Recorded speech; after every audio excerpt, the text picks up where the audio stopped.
Hi guys, in this video, I will show you how to make your cover photos private on Facebook. First, go to your Facebook account and log in if you have it already.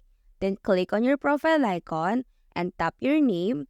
Now go to your photos and tap on the cover photos album. Then click on the cover photo that you want to set as private. Now tap the three dots and click on edit privacy. Select the desired privacy settings for your cover photo. Click on the Only Me option if you want to make it private. After selecting the desired privacy setting, click on the Done or Save button to apply the changes. Now your cover photo will be set to the privacy settings you have chosen. You can also adjust the privacy settings for each photo individually by accessing the photo and using the privacy options available. Please note that you cannot make your current cover photo private. If you have any other concerns regarding Facebook cover photo, then it's always a good idea to check Facebook Help Center for more information. Comment down below if you have any other questions and I will do my best to help you. Like, comment, share, and subscribe for more how-to videos.